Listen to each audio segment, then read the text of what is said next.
otra, alguna otra No, pregunta? es que se le cayó el internet a Alejandra, entonces por eso otra vez aparece que estoy Sí, sí, sí, grabando. pero nosotros nos seguimos, espera, eso sigue, yo muevo el mouse y sigue moviéndose. ¿Algo más? No, No, no, hasta ahora no hay más listo, preguntas. listo. No sé si hay algún comentario de los participantes, pero parece que no. A la una. Entonces, si les parece, son las 11:30. Si les parece, antes ya de pronto vieron la siguiente diapositiva, ya me voy a meter en la grande confusión y en lo que puede, hasta dónde puede llevarnos ese título, pero si les parece, hacemos pausa ya y así retomamos con ese otra parte después. ¿Sí? Y vayan Mm, pensando si quieren preguntar. Listo. Bueno, ¿Cierto, Carlos? sí, está bien. Entonces son las 11:31. Hacemos la pausa de hasta las 11 y ¿qué? ¿Quieres tú 10 minutos? No sé cómo estás de tiempo con tu exposición. No, yo estoy bien, yo estoy bien. Lo que ustedes, pues normalmente son unos 10 minutos, después tú te tomas como tú también necesitabas unos minutos para Ah, bueno, una... entonces retomamos dentro de 10 minutos a las 11:41 para Listo, explicar, para hacer una pequeña introducción alrededor del aula virtual y los documentos que van a encontrar ahí. Entonces nos vemos dentro de 10 minutos. perfecto. Chao a todos. Bueno, yo hablo, después me interrumpen sin problema. O Alejandro, Carlos, me van diciendo si hay preguntas por allí y paramos, por favor. Entonces, sí, quizás me voy a meter justamente por la cuestión de la casualidad o el azar que hace que esta película sea lo que es, lo que no quita nada a su importancia absoluta, ¿sí? Pero, ¿cuándo y cómo sucedió esta película? ¿Sí? Y yo creo que lo que queda de la charla de hoy, pues esta segunda parte, la voy a dedicar a eso, a meterme en una serie de conexiones o no conexiones que hacen que tenga algún sentido esa película. Y bueno, estábamos, cuando nos dejamos hace 15 minutos, estábamos hablando del título, 8:30, 8:30. Quería buscar fotos de todos los restaurantes que se llaman 8:30 y podía ser como una variante del mito, pero bueno, eso se los pueden buscar ustedes. Más bien, tienen como tarea anotar todas las referencias indirectas a Fellini, Dolce Vita, 8:30, desde acá en adelante. Muy bien, entonces, habíamos quedado con el título y habíamos dicho que Flaiano, el guionista, proponía la grande confusione. ¿Mm? Perfetto, la bella confusione, perdón, la bella confusione. ¿Mm? Bella no es solamente en el sentido de estético, sino justamente de gran. Una bella confusión es una confusión consistente, ¿sí? Realmente bien armada. Y justamente de este libro, que pues yo había hablado, le había comentado a Carlos de este libro, que yo leí, pues está en italiano, vamos a ver, deberíamos hacer lecturas con traducción porque es un libro que me emocionó mucho, salió el año pasado, y habla de la bella confusione, habla de lo que vemos en la pantalla de una serie y sobre todo habla de 8. El escritor Francesco Piccolo es un personaje muy importante, no solamente porque es escritor y tiene cierta notoriedad como escritor, sino también porque es guionista. ¿Mm? Y acá vemos, es decir, yo estoy ya desde la semana pasada, estoy tratando de decir quién es el, el responsable de una película, pues el director, pero ¿y quién escribe? ¿Qué pasa? ¿Y el actor qué papel tiene? En fin, como esa red de relaciones que hacen que una película sea la que es. Pero bueno, Francesco Piccolo es guionista, un guionista, ¿sí? que tiene una buena trayectoria. Ha trabajado mucho con un director, creo que ha hecho guión de casi todas sus películas, que es Paolo Virzì. De pronto han visto El Capital Humano. Fue guionista de Marco Bellocchio, del Traidor, de Nanni Moretti, Habemus Papa, Mia Madre, El Caimano, y está haciendo en este momento una adaptación de una novela de Elsa Morante, La Storia, para televisión, con la dirección de Francesca Archibugi, que también es una directora que tiene como cierto peso en la cinematografía italiana. Entonces, estamos hablando de un escritor amante del cine, conocedor del cine y en sus entrañas, absolutamente fascinado por el mito felliniano. Él no se llama Federico, se llama Francesco. Él está convencido que sus papás lo concibieron cuando, después de haber visto Ocho y Medio, pero sobre todo en su adolescencia su hermano empezó a llamarlo Fellini, ni siquiera Federico, sino Fellini, porque desde la primera vez que vio Ocho y Medio empezó a verla prácticamente todas las semanas y volverla a ver y estudiar, etc. Entonces, eso para contextualizar. Pero La Bella Confusione es un libro en el que Francesco Piccolo vuelve a leer todo lo que se ha escrito sobre Fellini, Ocho y Medio, y empezar a crear conexiones. Hablamos de azar, probablemente todos los que les voy a contar de acá en adelante tiene que ver con el azar, pero el azar hace figuras interesantes y le vemos razones de ser. Sobre todo nos ayuda a poner Ocho y Medio en un contexto cinematográfico y cultural, que es el del comienzo de los años 60, y veremos también de los años 50. Bueno, reconocen a la actriz que está acá representada, supongo.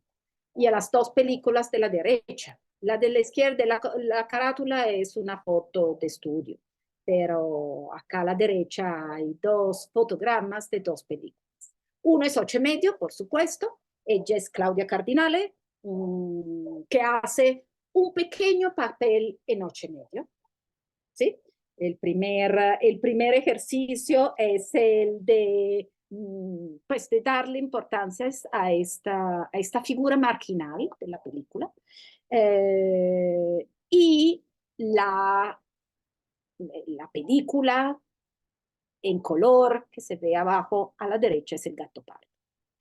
¿Qué tienen en común Ocho y Medio y El Gato Pardo? Nada. No sé si han vuelto a ver recientemente o tienen un recuerdo del Gato Pardo, la película de Visconti. Pues pensaríamos que nada está más lejos a Ocho y Medio, ¿cierto? Y el intento de Piccolo, de Francesco Piccolo, es empezar a ver todo lo que relaciona esas dos películas a partir de dos cosas, básicamente. Son mucho más que dos, pero inicialmente son dos. El hecho que la actriz, Claudia Cardinale, es protagonista del Gato Pardo, hace el personaje de Angélica, esta joven, joven siciliana que se va a casar con Tancredi, el heredero de alguna manera del príncipe de Salinas, el Gato Pardo, en el siglo XIX, años 60, después del 60, después de la llegada de Garibaldi a Sicilia. Y en cambio, pues Claudia Cardinale en Ocho y Medio hace esa parte pequeña, esas apariciones, es la mujer que ofrece el vaso de agua a Mastroianni, pero también es una especie de musa inspiradora a lo largo de la película para el protagonista Guido en sus crisis de creatividad, ¿cierto? Entonces, lo que pone en común es una actriz que tiene un gran papel en una y un pequeño papel en otra, y el año 1963, que sin embargo es importante porque quiere decir que estas dos películas sobre las que se va a concentrar la expectativa del público y sobre todo de la crítica en Italia van a concursar en los mismos festivales. Es decir, los festivales y el público va a decir cuál es entre estas dos películas tan distintas, entre estos dos directores tan distintos, el mejor. ¿Mm? Eso es importante. Claro, Claudia Cardinale participa en las dos. Otra coincidencia, yo diría que vale la pena notarla, no es casual. El Gatto Pardo, no, empecemos con 8 y mezzo. 8 y mezzo se filma desde el 9 de mayo de 1962 hasta octubre y el Gatto Pardo desde el 14 de mayo hasta octubre. Es decir, se filman en los mismos meses. Bueno, Fellini filma en Roma, aparte algunas cosas, y El Gattopardo en Sicilia. Y casi estaba diciendo novela, no es una novela, es una crónica, es un ensayo, el texto de Francesco Piccolo, pero se parece a una novela. El libro de Piccolo empieza con esta esquizofrenia de Claudia Cardinale que tiene que pasar de la Sicilia del siglo XIX, ese vestido que la encierra y que le marca la cintura todas las veces que lo pone, el pelo negro, negro profundo que tiene en la película de Visconti y tiene que viajar de allí a Roma para filmar las escenas de 8 y medio en el que tiene que cambiarse el color del pelo, le tiene que teñir el pelo, tiene que cambiar actitudes, una mujer sonriente, feliz y que tiene que aportarle al protagonista de la película vitalidad. Y este ir y volver constantemente de este personaje parece que Visconti, ¿sí? Le decía a Claudia, bueno, vete a Roma y saluda a ese señor que está allá, que era feliz. Esto que está diciendo, bueno, otra cosa sobre nuestra Claudia Cardinale, bueno, ella ya había actuado con Mastroianni nel Bell'Antonio, lo sabemos, ya de esta película hemos hablado, pero también nombro Le Notti Bianche, que es una película de la que también se ha hablado, que también está interpretada por Marcello Mastroianni, porque Claudia Cardinale pues esta es la primera película que Claudia Cardinale ve en cine. Claudia Cardinale creció en Túnez, trabaja para una Miss Italia en Túnez, no sé por qué existía ese concurso, y supongo en el 56 o comienzo del 57, no tengo idea, y alguien le dice que participe en el concurso y se lo gana. Y el premio, que es lo más interesante, es un viaje a la muestra del cine de Venecia del 57.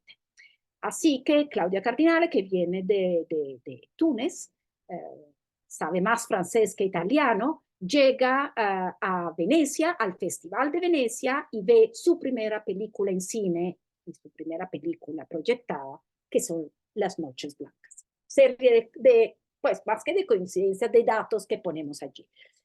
A propósito, también Claudia Cardinale tiene una voz muy característica, empieza a hablar muy tarde y a hablar en italiano todavía más tarde, y el primer director que no la dobla, esperen que yo quiero volver acá, el primer director que no la dobla es Fellini. También en El Gattopardo está doblada y todas las películas que preceden. Le estoy dando como vueltas a estas cosas, ¿sí? Entonces, estas dos películas tan distintas, inclusive en la gráfica de sus carteles, son dos películas que tienen que competir. Los dos directores, ya lo veremos dentro de unos instantes, Sir Fellini y Visconti, el gran director neorealista Visconti, pues que ha hecho La Tierra Tiembla, que es uno de los manifiestos del neorealismo comprometido de izquierda, pero que también había hecho Sessione, que es una especie de preludio clarísimo al neorealismo, es allí donde se inventa la palabra neorealismo. Entonces, este director frente a un director como Fellini, que tiene otra trayectoria, que pues por supuesto él también empieza con Rossellini, con Roma Ciudad Abierta, pero que desde que hace películas como muy de otro estilo. Pero sobre todo, estos dos directores se odian y no se ven y no se hablan y no se quieren relacionar el uno con el otro desde hace muchos años. Entonces, ¿qué había pasado? Eh, bueno, me gustaría decir algo más sobre estas dos, pero sí, ya llegaremos, volveremos a como a contraponer las dos películas. Eh, el, la pelea nace muchos años antes, en 1954, cuando Visconti sale con su película, pues estrena su película Ascenso, y Fellini contemporáneamente estrena La Strada. Claro, nosotros podemos hablar desde hoy. Creo que todos nosotros hemos visto La Strada, no sé cuántos de ustedes han visto Censo, una película esta también de época, sobre pues, ¿sí? El siglo XIX en Italia, las guerras de independencia, sí, los italianos contra los austriacos y un amor entre una noble veneciana con un oficial austriaco, es decir, con el enemigo. Historia de traiciones, amores, desilusiones, etc. Pero también es una película que tiene, pues, haciendo una lectura política, histórica del pasado. ¿Sí? Y bueno, La Strada y Fellini. Estas dos películas llegan, se presentan, se tienen que presentar a la 15ª muestra de cine de Venecia. Es decir, es probable que una de las dos ganará el León de Oro en Venecia y por lo tanto dirá quién es el director más importante en ese momento. Si insisto tanto en esta rivalidad es porque no es solamente contraponer dos películas, repito, vistas desde el 2024, podemos tener como unas lecturas sobre estas películas y conocer cosas de ellas, pero nos vamos a meter como en ese momento, pero no es solamente pensar en la contraposición entre dos películas o entre dos directores, sino lo que estos dos directores significaban. ¿Sí? Por un lado, tenemos a Censo, que es una película que toda la crítica comunista defiende. Y en ese momento la crítica de izquierda, que era la que había apoyado el neorealismo y en todo caso un cine de carácter realista, pues está apoyando. ¿Sí? Entonces, Censo, pues el gran crítico que es Guido Aristarco, tiene unas dudas sobre Censo porque es una película finalmente de amor y traición entre una italiana y un enemigo, pero bueno, si no la han visto, vean, es una gran película, por supuesto, pero pues hasta Guido Aristarco, ¿qué nombre le podemos decir? Como el juez máximo de los críticos italianos, de izquierda, por lo tanto de los críticos, defiende a Visconti y defiende esta película. ¿Sí? Es decir, la película llega al Festival de Venecia con todo el apoyo oficial de la crítica cinematográfica italiana. Es una película que está describiendo algo y lo hace por razones ¿sí? Históricas, ideológicas, correctas, digamos así.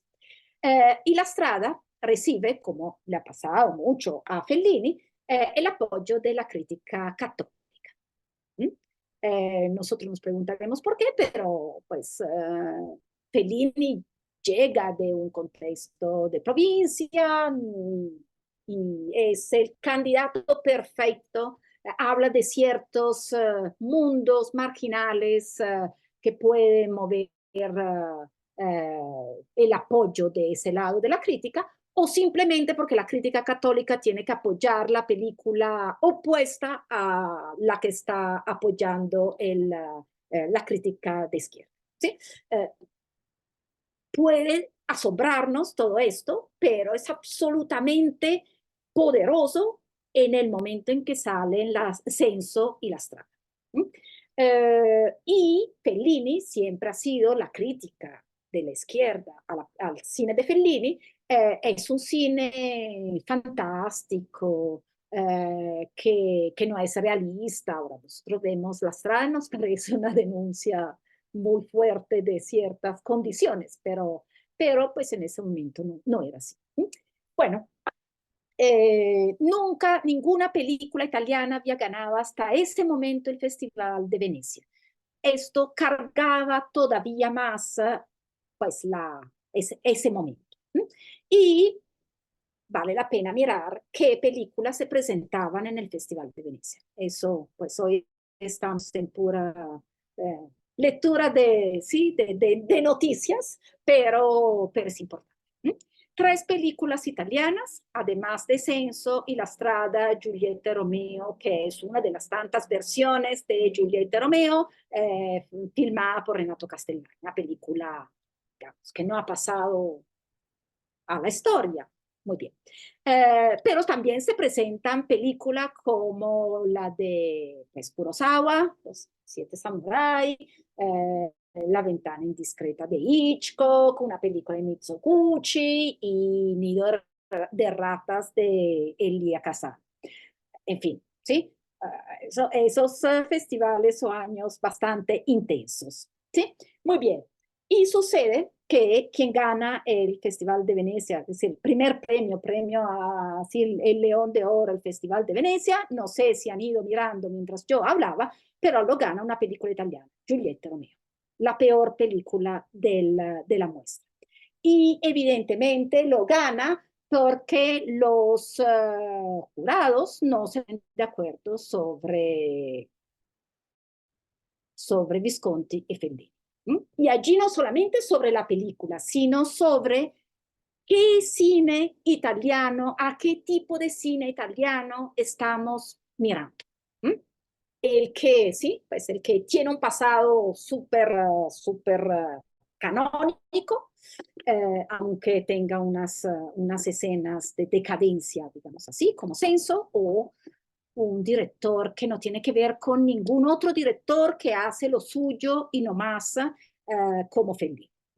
Entonces, primero se nombra el premio mayor, es decir, el León de Oro, a una película que además no tiene ni siquiera actores italianos, es una producción internacional, y después, y solamente después, se nombra el León de Plata, que va a exequo a 4 películas, que son La Strada, Los Siete Samurai, La Ventana Indiscreta y Nido de Ratas. No, La Ventana Indiscreta no, sino el intendente de Sancho y Nido de Ratas. Parece que al final de la ceremonia el clan Fellini y el clan Visconti con Zeffirelli en primera línea empiezan a darse puños y terminan heridos. Muy bien, eso es un poco la crónica, bueno, hasta divertida, pero evidentemente está diciendo algo más, está hablando de un punto del cine italiano en el que hay unas líneas de salida, digamos, de lo que también era la herencia del neoliberalismo, que ya es otra cosa, por supuesto, pero una incapacidad de ver hacia qué lado tenía que ir. ¿Sí? Y sobre todo una incapacidad de reconocer directores anómalos, como podía ser Fellini en ese momento. Piénsense La Strada en el momento en que sale, una historia que no está exactamente en el presente, está en cualquier lado, sí, un antiheroísmo absoluto, ¿dónde lo ponemos? ¿Mm? Y bueno, le dan un segundo premio, pero por supuesto es también como un no reconocimiento. ¿Mm? Eh, la rivalidad entre nuestros dos directores sigue, parece que no se hablaron hasta después del 63. En el 60, otra vez coinciden con dos películas importantísimas, quizás las más significativas hasta ese momento de los dos, Rocco y sus hermanos de Visconti. Para Ángel Quintana, esta es la última película neorealista, puede ser, pero bueno, ya hemos hablado algo de ella en la semana pasada. Y por el otro lado, pues la Dolce Vita. Sí, y acá también la distancia enorme y dos directores que están tratando de no mirarse el uno al otro. ¿Mm? Pero para entender cómo llegamos al 63, a esas fechas de rodaje tan cercanas y a realmente una confrontación más directa con las dos películas de Gattopardo y Ocho y Medio, hay que hacer un paso al lado y nos vamos a devolver al 54. ¿Mm? Y en el 54, bueno, esta película, ¿sí? Parte del mito, de los mitos alrededor del cine Italia, etcétera, etcétera, pero no es una película italiana. Pero es un gran éxito en el 54, sobre todo en los premios Óscares, pero es una película del año anterior. Bueno, ¿qué tiene que ver esta película?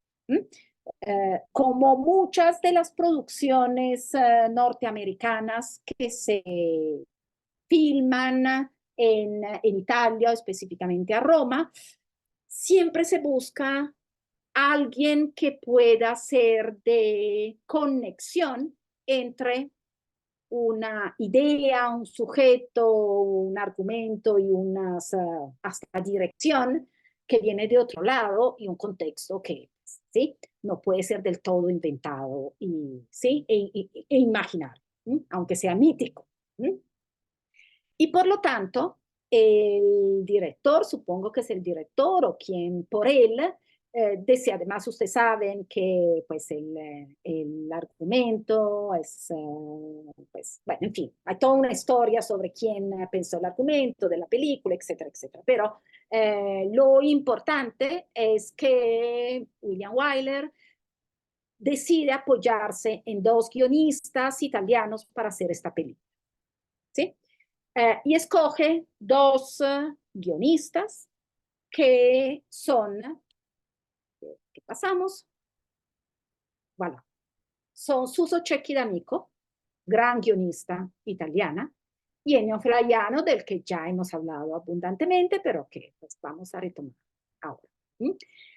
Y a ellos se le da la tarea de italianizar o permitir que esa historia tenga que ver con el contexto italiano y romano. ¿Mm? Bueno, Ennio Flaiano, gran guionista, e sobre todo il guionista de Fellini. ¿Mm? Suso Cecchi D'Amico ha sido la guionista de Visconti. ¿Mm? Ha sido la colaboradora fiel yo no sé, pero por lo menos desde La Tierra Tiembla, pero de todas las películas de Visconti. ¿Mm? Es decir, si estamos hablando de dos opuestos, de dos películas contrarias hasta cierto punto, pero sí, digamos que están representando dos formas de pensar el cine en Italia y no solamente en Italia.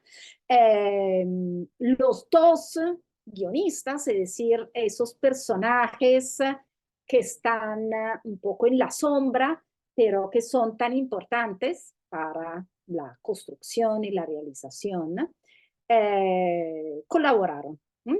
No solamente colaboraron, esta foto no sé de cuándo es, puede ser, pues será de los años 50 seguramente, no sé si coincide más o menos con la época de vacaciones romanas, Roma, pero podría ser.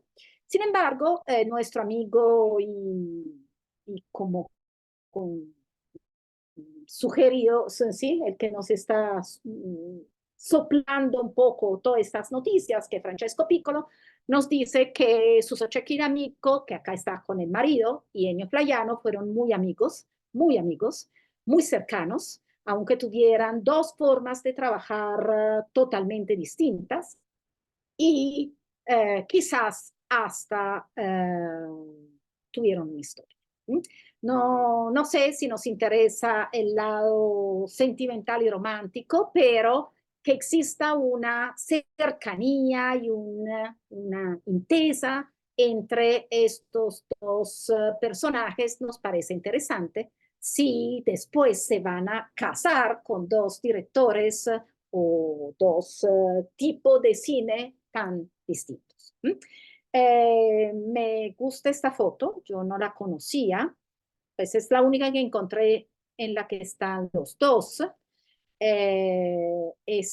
¿Saben de qué es esta foto? Hay toda una serie de fotos así, es una atracción de feria. ¿Alguien, sí? No sé si la conoce, que era como disparar al blanco en las ferias y en el caso en que se diera al blanco, lo que se disparaba era una foto.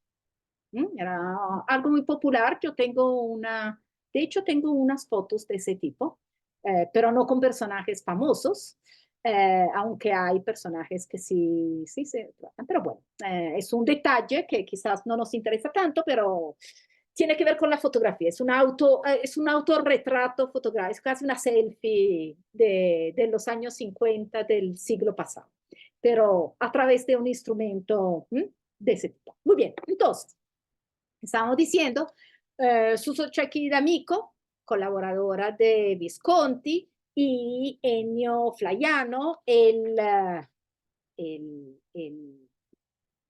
alter ego de Fellini. ¿Sí? Siempre hablamos del alter ego visible, que es Mastroianni, pero el invisible es Flaiano, por lo menos hasta cierto momento, que es justamente 8. Y pues les decía, dos formas de trabajar totalmente distintas que tienen que ver con estas dos formas de hacer cine. Por un lado, Suso Cecchi D'Amico es una guionista que toma nota de todo lo que dice, piensa y quiere hacer Visconti, es decir, es una documentalista, ¿sí?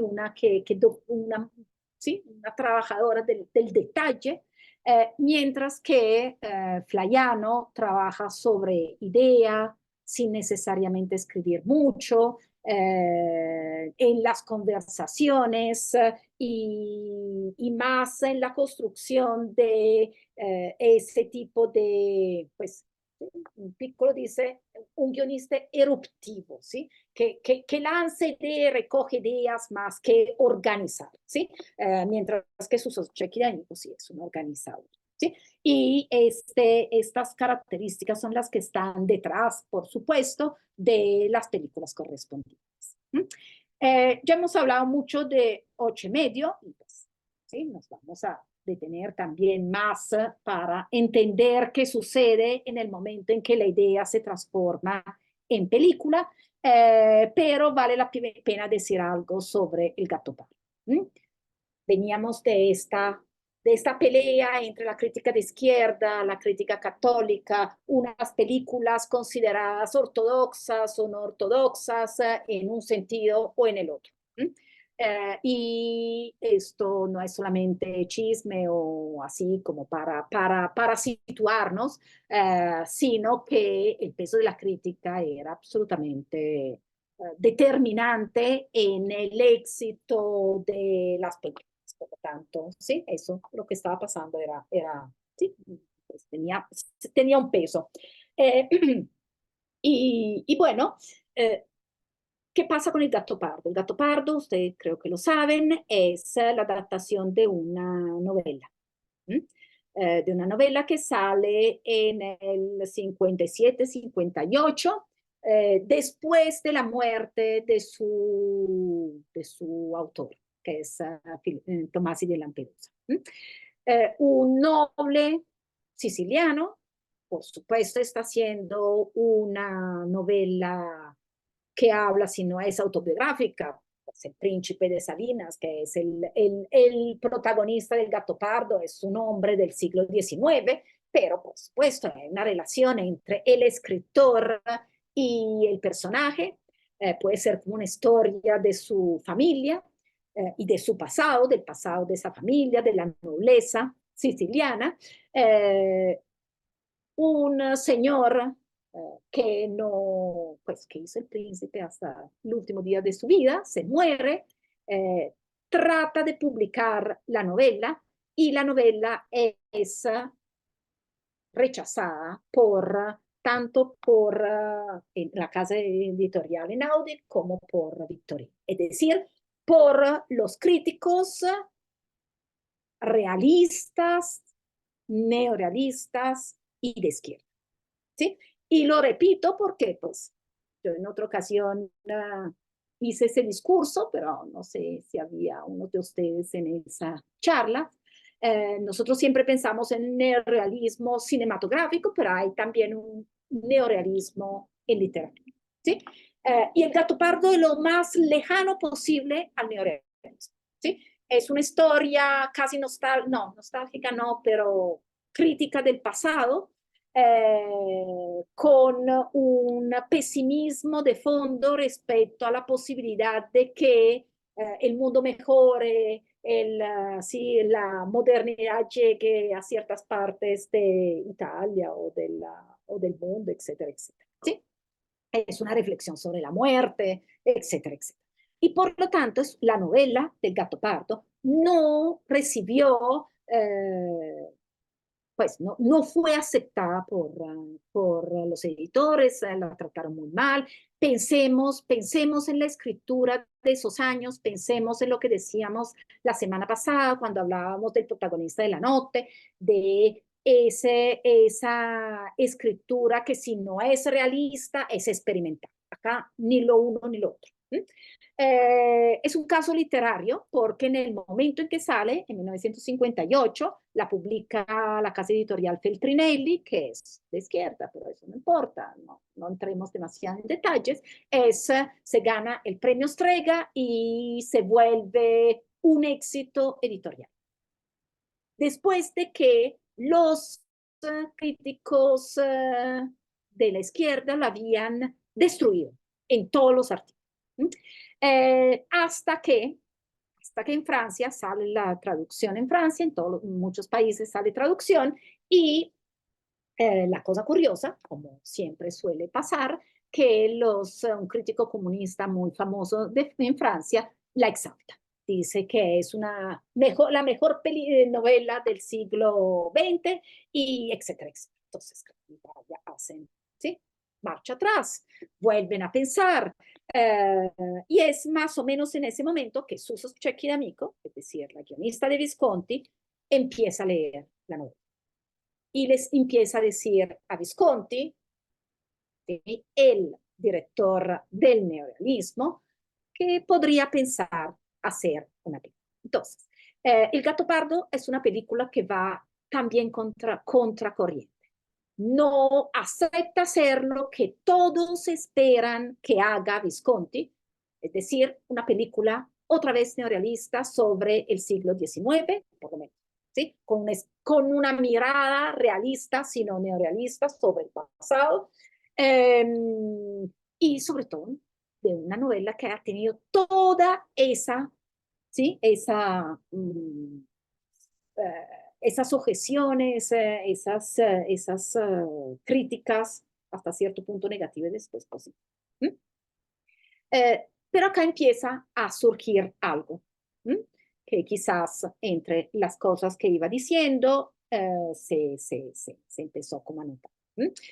Las dos películas que no tienen nada en común, aparte una actriz que tiene que viajar de un lado al otro, aparte el compositor que es Nino Rota en los dos casos, y aparte, sí, coincidencias que no son importantes, sí tienen algo en común, o muchas cosas en comunes, según nuestro autor Piccolo, pero acá pues voy un poco a repetir esa línea. ¿Sí? Bueno, las dos películas son películas que cambian las filmografías de los dos directores, pues que son quizás el punto más alto de los dos directores, pero sobre todo las dos películas son introspectivas. Y algo más, son dos películas autobiográficas. ¿Mm? 8 y medio, decíamos, íbamos diciendo, cosa tan interesante, ¿quién es? Ni siquiera el título se define, queda como ese título provisional, queda porque es muy bonito, muy extraño y está bien. Pero el protagonista, que tenía que ser un intelectual, quizás un escritor, llega a ser un director de cine.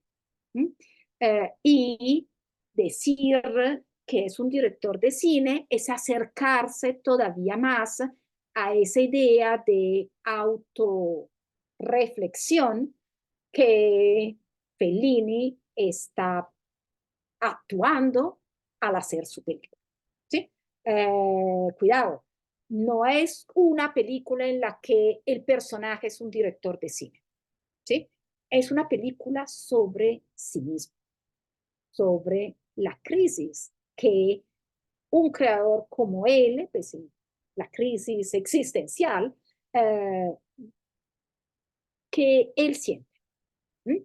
No es un escritor como Giovanni Pontano en La Notte, es el mismo.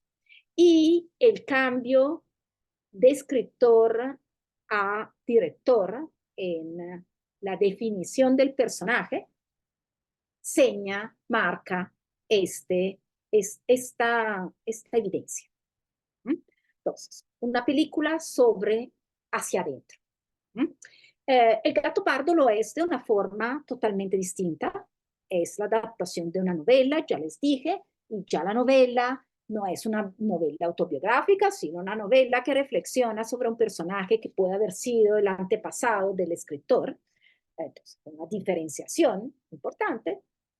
Sin embargo, cuando Visconti empieza a definir el Gato Pardo, va apropiándose de ese personaje, apropiándose el Visconti del personaje que interpreta por Lancaster. Y parecería que el mismo actor, Lancaster, viene de otro mundo, hace otro tipo de película, cómo puede interpretar un noble siciliano del siglo XIX. Hasta Visconti eso le parece muy raro, es decir, que un cowboy, un vaquero pueda interpretar un príncipe siciliano, eso está muy raro. Pero parece que en un determinado momento Bar Lancaster entiende que el personaje, él sigue preguntándole a Visconti, pero ¿cómo es? ¿Cómo es ese personaje? ¿Cuál es el personaje que yo tengo que interpretar? Y en un determinado momento entiende que lo que él tiene que hacer es Visconti. El submodelo o el modelo paralelo para meterse en el personaje no es, no es solamente el príncipe de Salinas, sino también Visconti. Entonces, dos películas que en ese sentido son, podríamos decir, revolucionarias, porque no están buscando en otros los personajes espejos de lo que el director puede querer hacer, sino que por fin en el cine, en el 63, puede haber personajes que hablan directamente de lo que sucede a los creadores cinematográficos, digamos así. Podría decirlo mejor. Bueno, acá cito otra vez la entrevista que le hace Grazzini a Fellini, el cual dice, y acá empezamos a ver como unas rupturas, Se lo conté a Flaiano una tarde conduciendo mi coche hasta el mar en Ostia. Ya el panorama es clarísimo, repetido y súper, ¿sí? En el relato yo intentaba aclararme a mí mismo las intenciones de la película, ¿no? Flaiano guardó silencio, no dijo una palabra, no hizo ningún comentario. Me pareció como receloso, desconfiado, celoso. Tuve la impresión de que pensaba que el tema no podía pertenecer al cine y que mi historia era una intromisión presuntuosa, desmesurada, arrogante, en una dimensión en la que solo la literatura podía realizarse. ¿De qué está hablando? Está hablando, bueno, de muchas cosas. Está hablando del atrevimiento que Fellini, no el guionista sin Flaiano, sino Fellini, decide, pues el cambio definitivo que decide hacer Fellini para Ochomedio. De intelectual, creador, probablemente escritor, a director. Esa decisión, pero también nos habla de la relación que empieza a romperse entre Fellini y Flaiano. Pero bueno, antes de ver catastróficamente la historia, Flaiano, que sabemos fue escritor, ganó un gran premio con su primera y única novela, pone al servicio su conocimiento literario, escritorial, de escritura, lo pone al servicio del cine en general y de Fellini en particular. Pero sigue pensando en el 62, digamos, sigue pensando que esos dos caminos son separados. Que la literatura y la figura del escritor es algo distinto, que quizá él piensa hay que proteger frente al cine.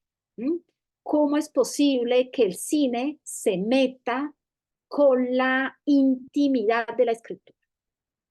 ¿Sí?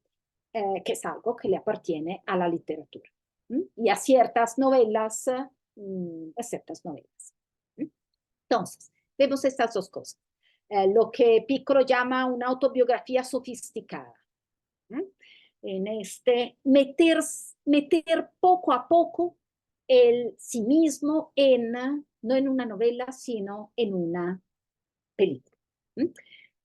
Por el otro lado, vemos, nos preguntábamos hace un rato, la relación entre Fellini y su guionista.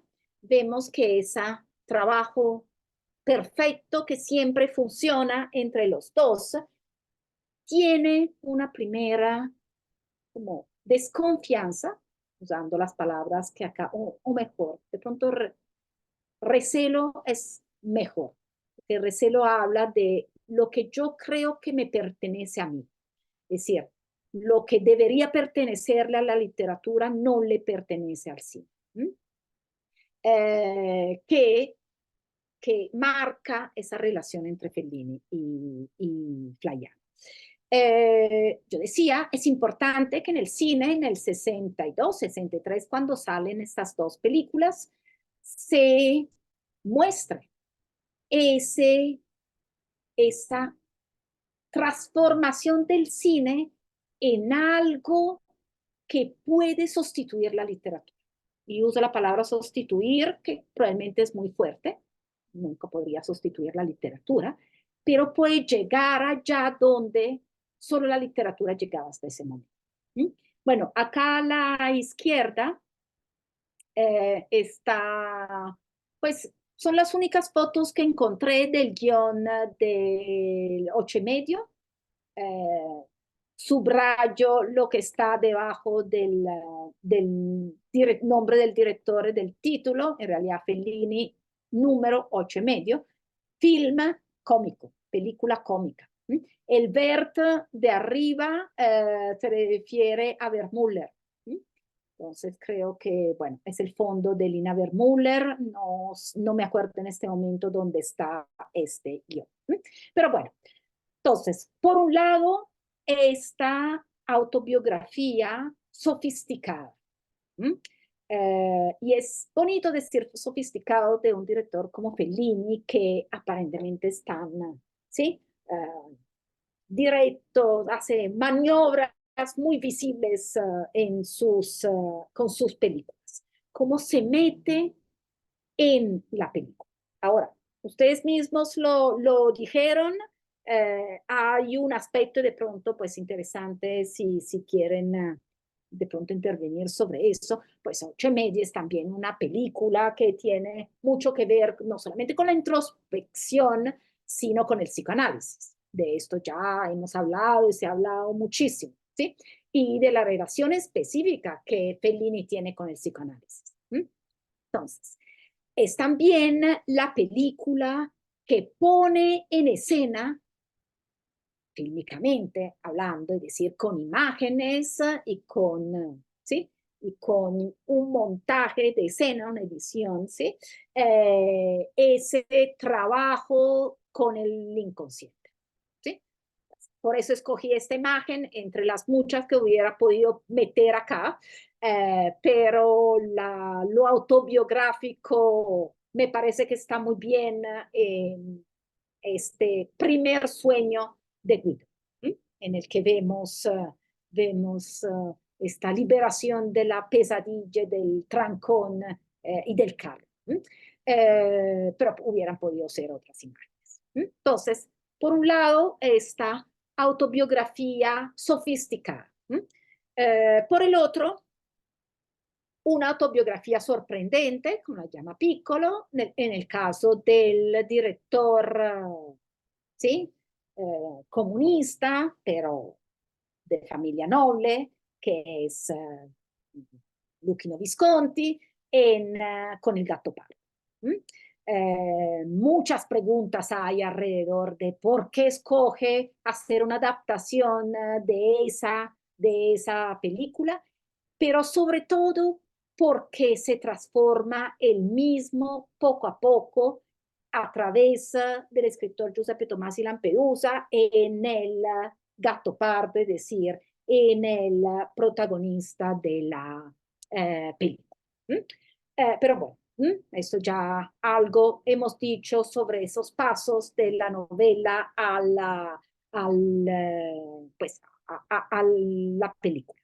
En este caso también, sin embargo, hay algo autobiográfico en todo esto. ¿Sí? Visconti se está contando, está hablando de sí mismo al poner en escena todo ese mundo aparentemente tan lejano de él. Pues él era noble, pero era de Milán. Acá estamos hablando de Sicilia, de otro siglo, etcétera, etcétera. Pero hay algo allí que está pasando. Bueno, yo miro la hora, bueno, ya vamos bien, ¿sí? Tengo unas cuantas cosas para ir, ¿sí? Cerrando y a escucharlos. ¿Qué sucede? ¿Sí? ¿Qué sucede con estas dos películas?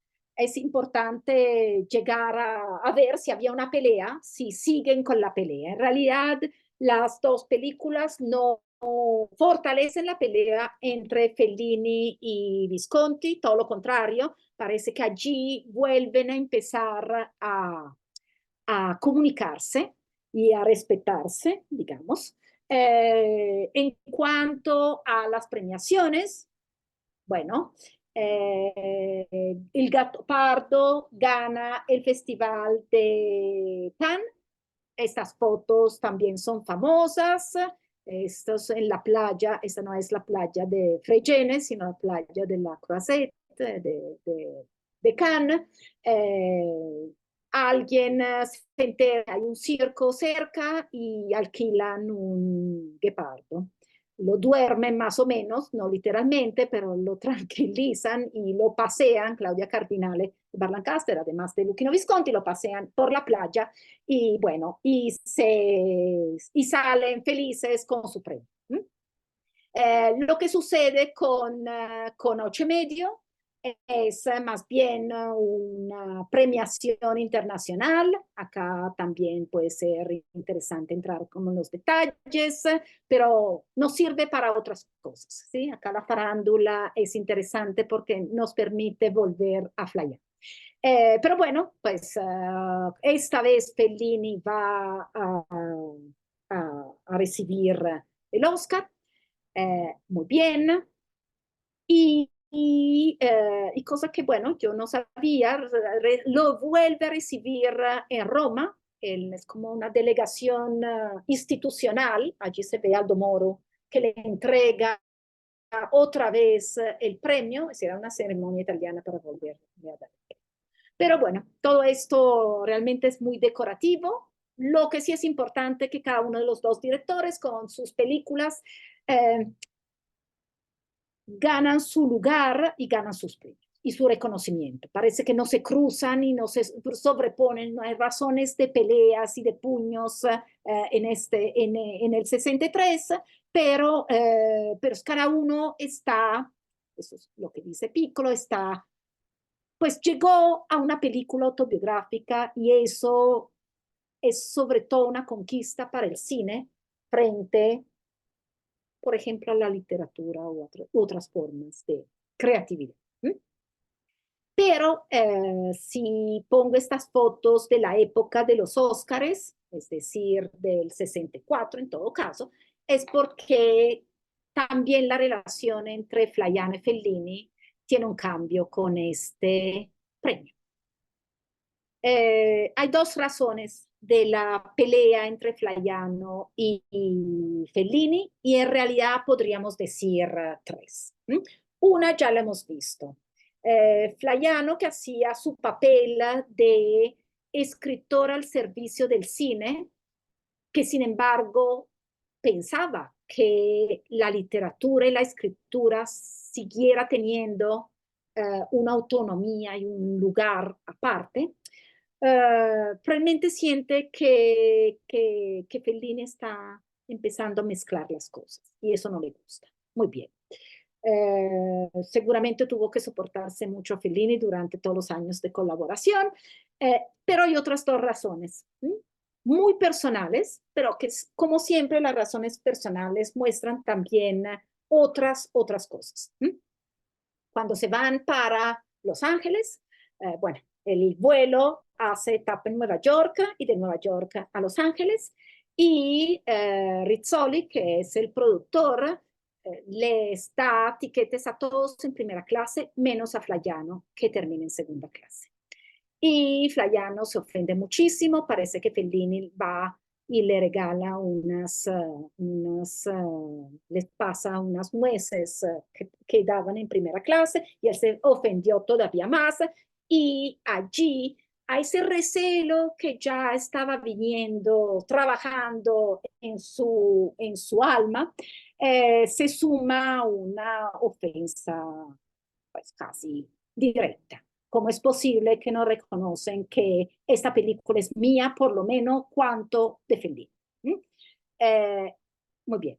Llegan a Nueva York y Flaiano desaparece. Nunca llega a Los Ángeles, no va a observar a Fellini recibir el premio y se devuelve y nunca más va a trabajar con Fellini.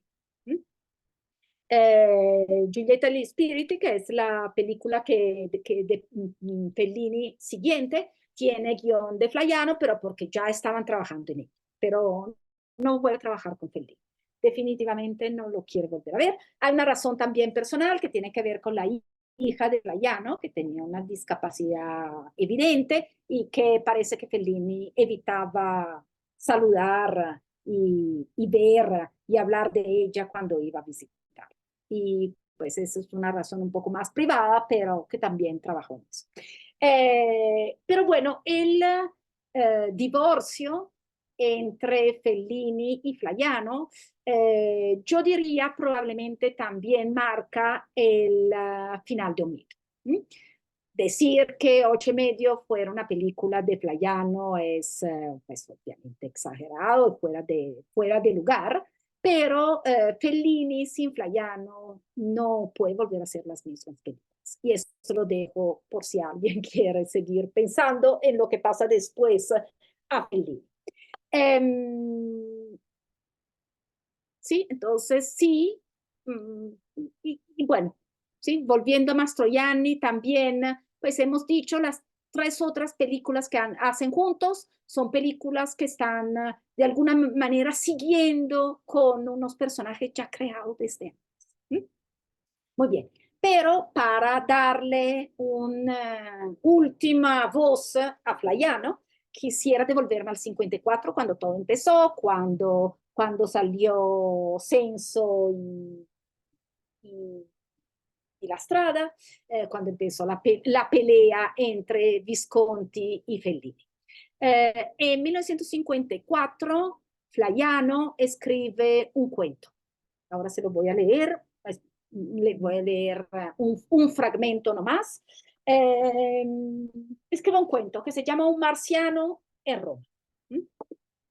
De este cuento escribe una adaptación teatral en el 60, publica una adaptación teatral en el 60, año de la Dolce Vita, y se presenta en teatro, y quien hace el marciano es Vittorio Gassman. Allí lo tenemos, realmente casi reconocible, sí, pues bajo en el papel del marciano. Muy bien. Eh, es bonita, por eso quería leerles algo. Está dedicada, bueno, no está dedicada a nada, pero piensen en el 54, es decir, mucho antes de la Dolce Vita, muchísimo antes de Ocho y Medio, probablemente pues cuando la colaboración entre Flaiano y Fellini estaban pues estrechamente relacionadas. El cuento empieza con una fecha, que es el 12 de octubre, no creo que es casual, la llegada de los marcianos a Roma el 12 de octubre. Dice, hoy un marciano descendió en su dirigible y bajó a Villa Borghese, en el prado de las carreras de caballos. Sí, se lo leo y ustedes piensen en una adaptación feliniana de este cuento. Intentaré, mientras escribo estas notas, mantener la calma que perdí por completo al anuncio del increíble acontecimiento. Reprimir la ansiedad que inmediatamente me impulsó a salir a la calle, a mezclarle con la multitud. Toda la población de los suburbios se volcó en el centro de la ciudad y obstruyó todo el tráfico. Tengo que decir que la alegría, la curiosidad se mezclan en todos con una esperanza que ayer podía parecer absurda y que en cambio se hace más viva a cada hora. La esperanza de que todo cambie. Roma ha adquirido inmediatamente el aspecto alegre y hogareño de las grandes ocasiones. Hay algo en el aire que recuerda el 25 de julio del 43, que es el momento del armisticio en Italia. La misma gente abrazándose, las mismas viejas plebeyas que pasan camino hacia barricadas imaginarias, cantando las alabanzas de la libertad, los mismos oficiales de complemento que se han puesto sus uniformes convencidos de que pueden abrirse paso en esa indumentaria y llegar a la pista de galope, que en cambio está custodiada por tanques de policía y 2 regimientos listos para la batalla. Y ya en la Piazza Fiume no hay más movimiento, la multitud apretujada y oscilante espera, canta, grita, improvisa baile. He visto a los primeros borrachos, los techos de los autobuses inmóviles en las calles como barcos atrapados por el invierno en un mar helado. Piensen en imágenes de esto. Están repletos de jóvenes y niños gritones que agitan grandes banderas sucias. Las tiendas han bajado sus persianas. De vez en cuando llega, arrastrado por el viento, un lejano estallido de aplauso que reaviva la curiosidad y provoca desbandadas. Una convulsión mayor y más alegre. Cuidado. Hacia las 7 me encuentro con mi amigo Fellini, pálido, sacudido por la emoción. Estaba en el Pincho, pues, ¿sí? Barrio, cuando descendió el aeronave y al principio pensó que se trataba de una alucinación. Cuando vio a la gente gritar y oyó al dirigible dar órdenes secas en el italiano un tanto frío y escolástico, Fellini comprendió, inmediatamente abrumado por la multitud y pisoteado, se despertó sin zapatos, con la chaqueta hecha jirones. Recorrió la villa como tuzo, descalzo, tratando de encontrar alguna salida. Yo fui la primera persona amistosa que encontraba. Lloró, Fellini lloró mientras me abrazaba, sacudido por una emoción que pronto se apoderó también de mí. Luego me describió el dirigir, un disco enorme, amarillo y brillante como un sol, y el crujido inolvidable, el crujido de un pañuelo de seda al descender a tierra, y el silencio que siguió ese momento. En aquel breve instante sintió que comenzaba un nuevo periodo para la humanidad. Las perspectivas son, me dice, inmensas y inescrutables. Tal vez todo, la religión y las leyes, el arte y nuestra vida misma, nos parecerán ilógicas y pobres dentro de algún tiempo. Si el viajero solitario que bajó de la aeronave es realmente, y a estas alturas, tras el comunicado oficial, sería estúpido dudarlo, el embajador de otro planeta, en el que todo se sabe sobre el nuestro, es señal de que en otros lugares las cosas son más sencillas. El hecho de que el marciano haya venido solo prueba que posee medios desconocidos para nosotros para defenderse y argumentos suficientes para cambiar radicalmente nuestro sistema de vida y nuestra concepción del mundo. Muy bien, eso era el comienzo del relato Un marciano en Roma. Más adelante en el cuento hasta se dice que de pronto Rossellini podría hacer una película sobre esto, pero pues me gustaría que pensáramos en imágenes muy felinianas o felinescas, bueno, ni lo uno ni lo otro, sino sentimos que ya hay algo de esa simbiosis entre esta escritura y esas ideas y las imágenes que Fellini nos ha regalado durante tantos años. Para concluir, y no sé ni siquiera qué hora son, no, estamos como casi al final, pero yo quería saber si alguien quería decir algo, así que termino con estas dos imágenes, con Fellini abrazando tanto a Flaiano como a Mastroianni. Quizás es la conjunción entre estos tres lo que permite el mito. Quizás es la docilidad de Mastroianni lo que ha permitido llegar tan lejos en el personaje de Snapazza y en la conjunción entre Fellini y Mastroianni, mientras cierto necesidad de independencia hace que en algún momento Flaiano se sacuda de esta mano que le presiona demasiado en el hombro. Pero seguramente los tres juntos hicieron cosas inolvidables y míticas, esto no hay razón para negarlo. Bueno, no sé si en estos pocos minutos alguien quiere tomarse la palabra y decir algo. Sí, ya Acá está. hay una pregunta en el chat, pero no sé si Ángela quiere abrir el micrófono y hacerla. Sí, Ángela puede hacer la pregunta para que todos también que nos... Adelante. Eh, ¿Me escuchan? Sí, Ángela, te escuchamos muy bien. Adelante. Bueno, no. Quería preguntarle a Alessandra que sería muy enriquecedor saber cuál es tu concepto sobre Mastroianni como actor. Uy, complicado, complicado. ¿Qué podemos decir sobre Mastroianni, actor? Eh, pues de las películas de Fellini, creo que ya, pues por lo menos de estas dos, como la capacidad de meterse, bueno, para decirlo muy rápidamente, pues esto, pues ¿sí? Es infinito, ¿sí? Eh, Antes yo nombraba a Jean-Marie Volonté, que es realmente uno de estos actores que cambia totalmente de una actuación a otra, ¿sí? Eh, y cambia de simpático a antipático, de plebeyo a noble, de norte al sur, etc. Y le creemos.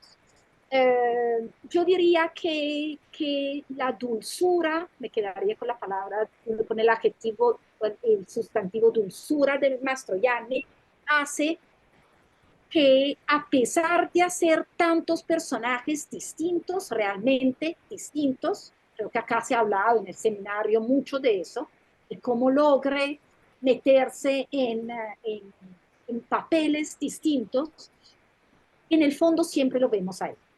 ¿Sí? Y que vemos de él, vemos esa ductilidad, esa dulzura, esa familiaridad, ¿sí? Es como siempre es como un pariente cercano. Eh, es muy, muy precario lo que te estoy diciendo, pero pues, para decirlo en pocas palabras, haría una comparación con otros actores que hacen totalmente otra cosa. Él siempre es él. Siempre lo vemos allí. Y reenvío a todo lo que él dice sobre la paradoja del comediante en la entrevista o en la versión escrita sí, de la entrevista de Yo me acuerdo. Sí, me Bueno, acuerdo. Yo quiero Ok, como muchas gracias. quiero como compartir aquí un pequeño texto de un libro que en cierto sentido pues habla Fellini en primera persona, este que se llama así, ya me acuerdo, para contribuir con dos cositas dándole la palabra a Fellini, que habla en primera persona. Él dice, me preguntan frecuentemente si Marcelo es mi alter ego.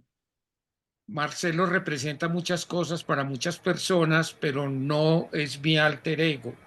Es Marcelo, un actor que se adapta perfectamente a lo que yo quiero de él, como con un contorsionista que es capaz de adoptar cualquier postura.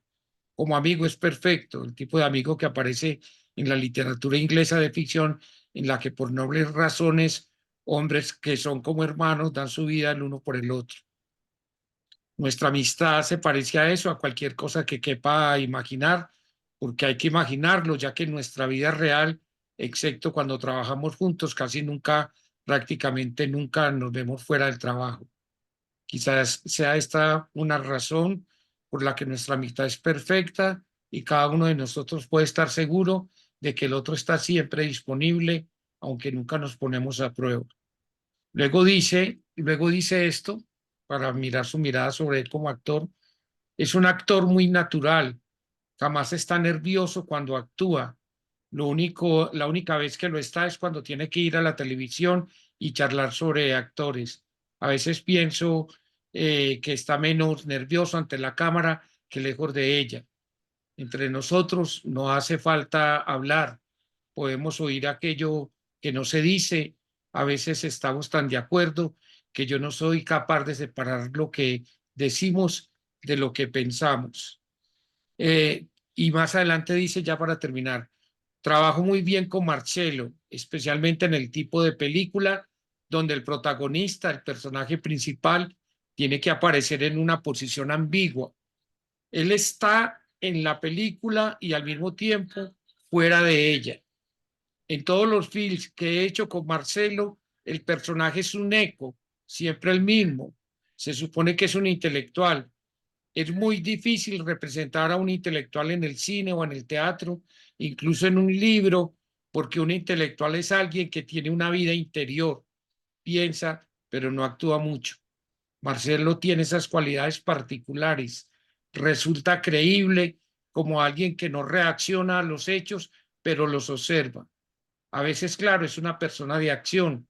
Así se encuentra en la ambigua posición de alguien que vive la historia, aunque en ocasiones se encuentra aparte, observando. Con Marcelo, la credibilidad no constituye un problema. es absolutamente creíble. Su talento como actor consiste en aliar sensibilidad con actitud afirmativa. Realmente ayuda al director de una manera delicada y preciosa. Aunque su talento es natural, también aporta su esfuerzo. En una ocasión leí una bonita respuesta inteligente de Marcello durante una entrevista. Unos periodistas le preguntaron: ¿es cierto, Mastroianni, que cuando usted trabaja con Fellini no se lee el guión? Y Marcello respondió: sí, sé lo que Federico piensa hacer de una manera general. Estoy al tanto de la historia, pero prefiero no saber demasiado porque debo tratar de mantener la misma curiosidad sobre lo que pasará mañana, pasado mañana y así sucesivamente durante toda la historia, durante todo el rodaje. La misma curiosidad que el protagonista ha de tener. No quiero saber demasiado.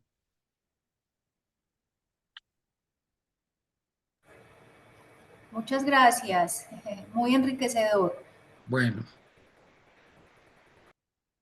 Gracias, Carlos, gracias. bueno, no sé si hay otra pregunta, algún comentario que alguien quiera hacer sobre la película, o no sé si tú quieras cerrar a manera de conclusión, Alexandra. Haría que alguien dijera algo y si no, sigamos con el mito. No, muy, muy bien lo que leíste, Carlos, obviamente. Ujú, Allí está, ¿sí? Como una relación a distancia y absolutamente, es decir, por eso crean este personaje, este nombre es Naporats, que es como el momento en que se encuentran y se funden es ese, pero no es ni el uno ni el otro, es como una proyección que sirve cinematográficamente, ¿sí? ujú. Creo que sí, las palabras de Fellini son clarísimas en ese sentido.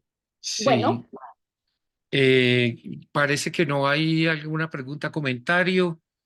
Yo he estado utilizando la herramienta de la inteligencia artificial para hacer algunos resúmenes que hace la inteligencia artificial alrededor de tu exposición que he estado compartiendo. Creo que ha sido muy clara, muy contundente. Creo que abres una nueva mirada muy interesante y reflexiva y por eso me pareció pertinente programar también, es decir, programar la película 8:30 que tú te refirieras, y creo que todos esos aportes que dar del contexto histórico, social, la relación que se establece con otro director tan importante, con Visconti, que también es un punto de inflexión en la carrera también de Marcello Mastroianni. Y creo que es muy importante también seguir hablando de lo que significa la interpretación de la película desde el ámbito de todo eso que se genera alrededor del mito. De hecho, yo voy a compartir con ustedes también un documental que me encontré muy recientemente.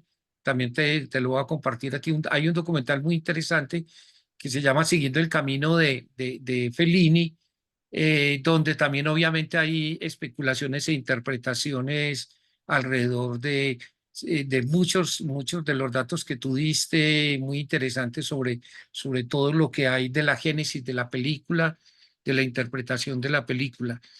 Y creo que a manera de conclusión es muy importante ver cómo ese reconocimiento que estamos haciendo de Marcello Mastroianni pasa profundamente a la historia del cine por esa capacidad interpretativa que él ha tenido de interpretar estos personajes que se quedan muy ya dentro de lo que hemos hablado aquí también del cine moderno, es decir, la modernidad de un personaje que está en crisis, de un personaje que reflexiona sobre sí mismo, de un personaje que está en una búsqueda de una verdad consigo mismo, y creo que ese es uno de los grandes aportes en esa comunicación tan profunda que se dio entre Marcello Mastroianni y Fellini. Entonces, muchas gracias a Alexandra. Creo que va a quedar ahí ya tu testimonio y tu interpretación absolutamente muy interesante. Sé que en el chat están agradeciendo de una manera muy sincera tus aportes. Y ya solo recordarles que para la próxima semana vamos a tener también a Annalisa Boza. Dentro de 8 días, Alejandra, ¿no es cierto? ¿Me confirmas? La clase va a ser presencial en el Centro Colombo Americano para los Sí. que viven en Medellín y cerca de la ciudad, y obviamente que vamos a transmitirla en vivo y en directo. Y voy con Alexandra, entramos también a un trabajo ya muy interesante que ha hecho Alexandra, por eso no hemos profundizado mucho en otras películas que que Analisa lo va a hacer en este trabajo y esa oportunidad que ella tuvo de acceder pues a los guiones en las películas de que va a hablar a Analisa Boza. Así que no sé si tú quieres decir algo antes, Alejandra y Alexandra, antes de despedirnos. Yo quisiera agradecerles a todos, siempre es rico, descubrí cosas, hacer esta presentación y no, sobre todo, bueno, muy rico compartir, inclusive así como ideas y miradas sobre películas. Así que Bueno, nada, hasta la próxima. dice Luza, maravilloso Alexandra, este viaje al que hoy nos has invitado. Gracias inmensas, un abrazo, dice Luza. Gracias también de Alfonso Gómez, de Lucila, y bueno, no sé qué más. Tú, Alejandra. Yo creo que eso sería todo. Agradecerles también a todos por su presencia el día de hoy. Bueno, entonces así que una feliz tarde, un abrazo inmenso, Alexandra, y espero que nos veamos pronto. Muchas gracias a todos y a todas. Chao, abrazos a todos. Chao, chao. Bueno, chao, Gracias, feliz tarde. chao.